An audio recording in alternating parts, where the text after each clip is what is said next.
Olá, amados, estamos aí voltando, retomando o estudo de Êxodo, onde nós paramos, e sem mais delongas, né? Quero entrar logo porque eu pretendo vencer aí o final do capítulo 10 e também o capítulo 11, que ele é mais curto, mas enfim, vamos seguir adiante nessa nossa caminhada.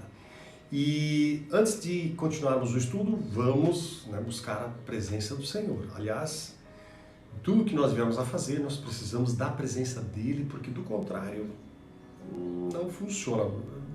Eu sim quero estimular você a colocar Deus, incluir Deus, clamar por Deus em tudo aquilo que você vier a fazer na sua vida. Inclua Deus em tudo. Permita que Ele seja o Senhor de todos os detalhes da sua vida, porque, meu amado, você terá uma surpresa muito especial quando você fizer isso. Ah, mas eu estou indo lá, vou dar uma passeada na rua. Não faz mal. Senhor, anda comigo aqui, nessa rua, nessa corrida, nesse exercício, nessa prática. Ah, eu vou lá, você vai no supermercado comprar. Senhor, me orienta para que eu faça as compras corretas.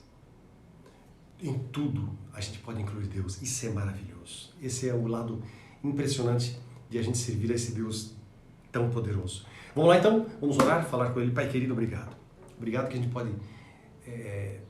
pode se reunir contigo, junto com esses irmãos que estão caminhando junto comigo nessa busca pela palavra.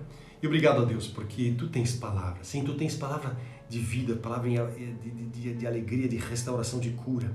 E é o que eu te peço aqui agora em nome de Jesus. Vem, estenda a Tua mão de poder sobre a vida de cada um que está ouvindo esta palavra, este vídeo, para que o nome de Jesus seja exaltado, honrado, glorificado. Meu Deus, eu suplico por essas vidas para que Tu, Senhor, derrames a Tua presença, o Teu poder, a Tua graça, a Tua cura e a Tua restauração em nome de Jesus. Não permita, ó Deus, que inimigo nenhum das trevas venha atrapalhar, interferir nesse momento, mas eu repreendo a cada um deles em nome do Senhor Jesus Cristo de Nazaré.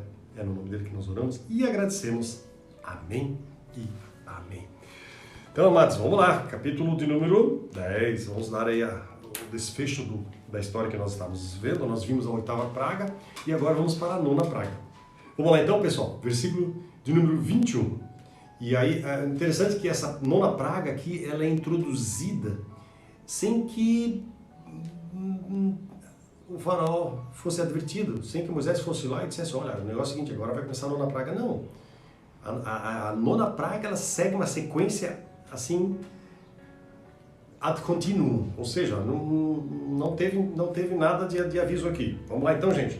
Versículo 21. Então disse o Senhor a Moisés, estende a mão para o céu e virão trevas sobre a terra do Egito, trevas que se possam apalpar.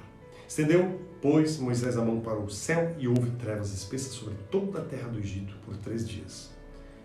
E não viram uns aos outros e ninguém se levantou do seu lugar por 3 dias. Porém, todos os filhos de Israel tinham luz nas suas habitações. No versículo 24 diz assim, então o faraó chamou a Moisés e lhe disse, ide, servi ao Senhor. Fiquem somente os vossos rebanhos e o vosso gado. As vossas crianças irão também convosco. Agora as crianças podem ir, né? Respondeu Moisés, também tu nos tens de dar em nossas mãos sacrifícios e holocaustos, que ofereçamos ao Senhor nosso Deus. E também os nossos rebanhos irão conosco. Nenhuma unha ficará, porque deles havemos de tomar para servir ao Senhor nosso Deus. E não sabemos com que havemos de servir ao Senhor até que cheguemos lá. O Senhor, porém, endureceu o coração do faraó, e este não quis deixá-los ir. Disse, pois, faraó a Moisés, retira-te de mim e guarda-te, que não mais vejas o meu rosto, porque no dia em que vires o meu rosto, morrerás. Respondeu-lhe Moisés, bem disseste, nunca mais tornarei eu a ver o teu rosto. Então, como falamos, essa 9ª praga é uma continuação ininterrupta, né? E ali no versículo 21 fala sobre trevas que se possa apalpar. A maior parte dos mestres, dos teólogos, vamos assim dizer, concorda que essas trevas teriam sido causadas pelo que eles chamam de Hamzim, que é uma violenta tempestade de areia muito temida lá no Oriente. E esse vento seco e quente, como um hálito de uma fornalha, ele enche o ambiente com areia, com pó, de modo que o sol ele fica escondido assim totalmente. O calor, a poeira e a eletricidade estática tornam essas condições físicas quase que insuportáveis para se viver.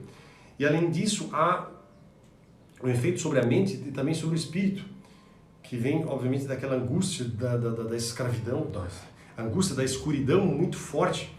E essa praga concluiu uma série de milagres divinos, né? E foi um prelúdio daquela que seria a derradeira praga, né? O ato final do juízo do Senhor. Ali no versículo 23 fala sobre luz nas suas habitações. Interessante que o milagre do Senhor, né, ele foi demarcado. Ali no Egito havia uma coisa, enquanto que ali no meio do povo de Israel havia uma situação totalmente diferente. E, inclusive aqui, quando ele fala da intensidade e a duração, fala muito forte a favor de que ali não era um eclipse total do Sol, não, porque eram 3 dias, tá certo? E ali, o versículo 23 também fala sobre essa luz penetrava, ou melhor, essa escuridão penetrava nas habitações. Então, o terror dos egípcios era ainda maior, porque eles tinham um deus chamado Ra, que era o deus Sol, e era uma das principais divindades do povo dos egípcios. E se esse deus fosse derrotado, praticamente tudo estaria perdido. E aqui esse deus, ele é derrotado, né? Lá no versículo 24, vimos que o faraó, ele capitula, ele, tipo assim, se entrega, ou melhor, quase se entrega, né? De novo, quase se entrega. Fiquem somente, né, os vossos rebanhos e o vosso gado, ou seja, todo mundo pode ir embora. Eles queriam, o faraó talvez queria guardá-los como garantia de reserva de que eles voltariam, ou seja, né, vamos amarrar eles de algum jeito aqui. Mas o fato é que esse tipo de consentimento do faraó anulava o próprio consentimento que ele estava dando, ou seja, isso não funcionava, ou vai todo mundo, não vai, tá certo? Daí no versículo 25, Moisés diz assim para o faraó: pois é, basta, tu tens que nos dar animais, gado, para o sacrifício, ou seja, nós precisamos de algum jeito sacrificar e nós temos que levar o nosso gado, tá certo? Isto, ao irem para sacrifício, nada poderia ser deixado para trás, porque a extensão daquilo que Deus estava requerendo deles ainda não era totalmente conhecida, ou seja, somente quando eles chegassem no lugar, eles saberiam o que eles deveriam usar como sacrifício, tá certo? Então, tudo deveria ser entregue ao Senhor para que fosse usado da maneira como Ele quisesse. Aí no versículo 28, né? O faraó de novo ele retrocede, né?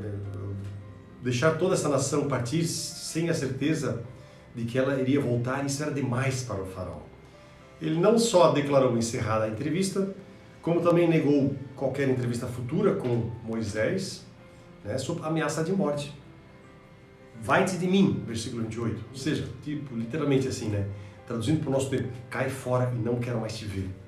O temperamento exaltado desse sujeito, desse faraó, né, é algo assim que depõe contra o bom sentido. Ele não está percebendo que com Deus a gente não pode barganhar, não tem como você fazer concessão com Deus. Essa é a loucura do homem, achar que pode barganhar e tipo assim, alguma concessão, dizer: Senhor, né? O negócio é o seguinte, faz isso que eu faço aquilo. Deus, ele até pode atender algumas orações dessa maneira, que são feitas desse sentido, mas nunca quando a altivez e a arrogância estão envolvidas.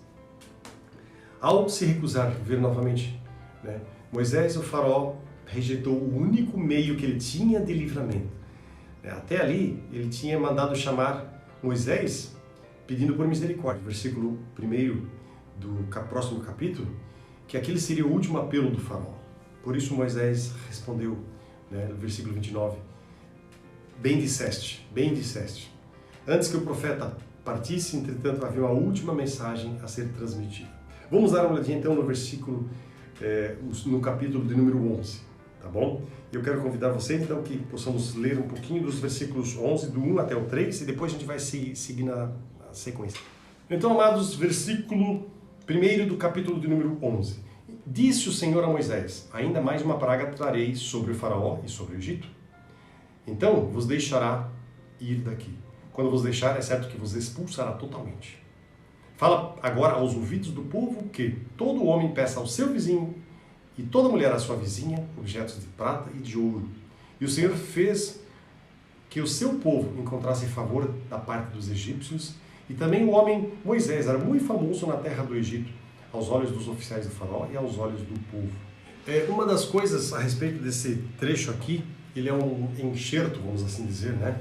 A crítica tem feito uma confusão totalmente desnecessária, tá certo? Determinando a sequência desse ponto aqui.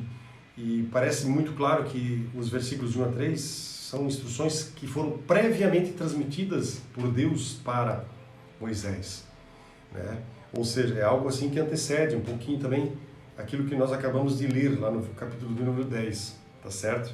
E os versículos de 4 a 8 depois são aquela advertência da despedida que foi feita lá no encontro de Moisés com Faraó, ou seja, o final do capítulo de número 10 que nós acabamos de ver.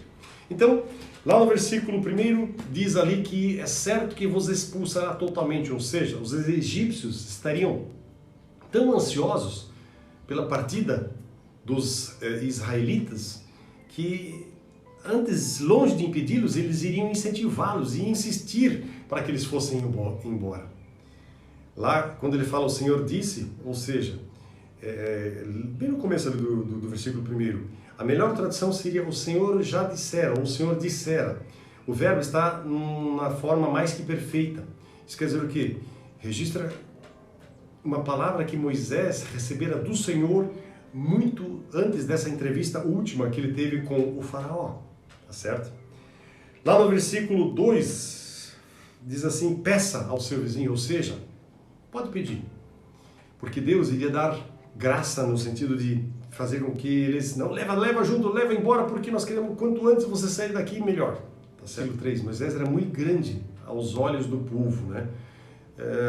Talvez em função dessas maravilhas que ele estava intermediando, vamos assim dizer, junto com Deus, a consideração para com o povo, tudo isso dava uma certo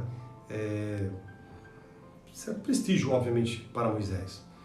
E é de se imaginar que Moisés tenha escrito isso, né?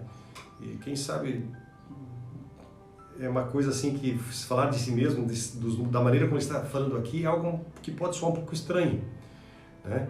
Mas explica por que o povo esteve tão pronto para dar as joias, as ouro e a prata para o povo de Israel, tá certo? Ou seja, a palavra de Moisés aqui era meio que isso vai acontecer, então façam. Muito bem, adiante, versículo de número 4 vai dizer o seguinte: Moisés disse, assim diz o Senhor, cerca da meia-noite passarei pelo meio do Egito. Ele não especifica bem o dia que isso iria acontecer, mas meia-noite de um determinado dia. Versículo 5, e todo o primogênito na terra do Egito morrerá, desde o primogênito do faraó, que se assenta no seu trono, né, até ao primogênito da serva que está junto a Mó, e todo o primogênito dos animais. Nem os animais aqui escapariam. Haverá grande clamor em toda a terra do Egito, que nunca houve, nem haverá jamais.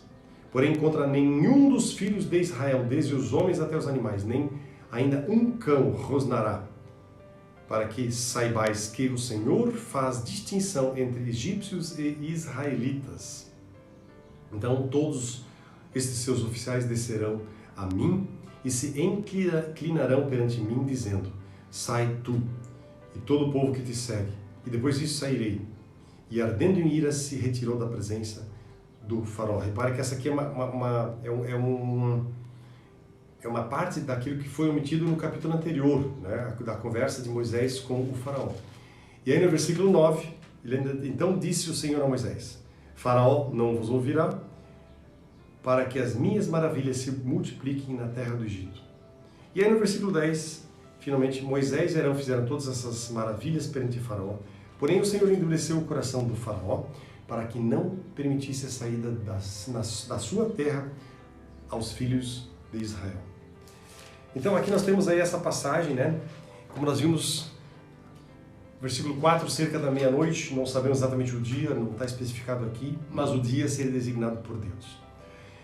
Versículo 5 fala de todo o primogênito. O primogênito, nós precisamos lembrar que representava a raça, representava a força, o vigor, né, daquela casa, daquela família. E aí no versículo 7 tem uma palavra interessante que diz: nem mesmo o latir de um cão hostil vai impedir a partida de Israel. Era uma expressão proverbial da época, né? Na época eles falavam isso aí. E a palavra hebraica aqui para primogênito, inclusive só para lembrar, significa a descendência masculina, é claro. Inclusive o primogênito dos animais. E diversos desses animais, gente, eles eram considerados como objetos de adoração. Ou seja, até os animais que tinham, né, a sua, entre aspas, divindade atribuída pelos egípcios, eles também sofreriam. Ou seja, ninguém escaparia da mão poderosa do Senhor. Aí no versículo 8 ele diz ali, sai tu. Isso quer dizer o quê? A certeza de Moisés se baseava na promessa do Senhor. Tá certo? Deus disse, Deus faria. Deus fará acontecer. E aí no versículo 9 ele falou lá, né? O faraó não vos ouvirá. Se o faraó atendesse, mesmo tendo chegado a esse ponto extremo, né? Ainda teria encontrado uma porta de esperança. Quem sabe no último momento ali, no final da nona praga, Moisés deu talvez uma última chance. Deus faz isso sempre conosco, Ele sempre nos dá uma última chance. Só que o faraó não ouviu. Deus sabia que o faraó iria endurecer o coração, né? Ou seja, ele, por sua própria decisão, ele não quis saber de deixar o povo de Israel ir. Então, Deus sabia de tudo isso que iria acontecer. E aqui nós vemos o quê? Que essa intenção do faraó,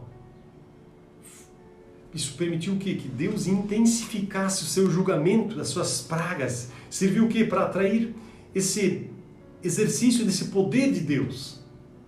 Porque Deus queria impressionar egípcios, Deus queria impressionar os israelitas, Deus queria impressionar todos os povos daquele tempo, daquela época. Com a sua justiça, com o seu poder, com a sua mão poderosa. Esse é o Deus do qual nós estamos tratando e falando. Então, meu amado, com esse versículo, nós encerramos o capítulo número 11. Eu queria deixar com você, né? Busca pelo Senhor, busca pela presença dEle. Deus, Ele é poderoso para fazer infinitamente mais. Meu amado, você tem a opção de correr, de ir atrás dEle, de buscar pela presença dEle. Faça isso. Deus, Ele deseja isso. Deseja encontrar você, deseja que você o busque, deseja derramar, inclusive, as suas bênçãos, o seu poder, a sua graça sobre a sua vida. Então, permita que Deus faça isso, para que o nome dEle seja engrandecido, para que Ele seja exaltado, honrado, glorificado. Amém? Vamos terminar esse momento aí, orando, falando com o nosso Deus. Pai querido, obrigado. Obrigado porque nós podemos falar contigo e Tu tens palavras de vida eterna. Obrigado porque em Ti nós encontramos alegria, vida, abundância. Obrigado, meu Deus. Senhor, nós vimos aqui agora o Teu poder sendo manifestado lá no meio do povo dos egípcios e os Teus filhos, Senhor, o povo de Israel, sendo conduzido pela Tua mão de poder. Da mesma maneira eu te peço, conduza a vida de cada um agora que está orando junto comigo, conduza e derrama a Tua graça, que a vida de cada um agora esteja poderosamente sendo guardada pelas Tuas mãos. Eu clamo e peço, em nome de Jesus. Repreendo todo o mal. Repreendo e ordeno que Satanás e toda angústia e toda perversidade seja removida de cada vida e cada coração que está junto comigo, orando e clamando e buscando a Tua presença. Oramos agradecidos, em nome de Jesus. Amém e amém. Então, mas agora falta a derradeira praga. E nós logo veremos isso aí acontecendo. Aqui na leitura, né, nos nossos estudos, ok? Fiquem nessa paz gostosa de Jesus.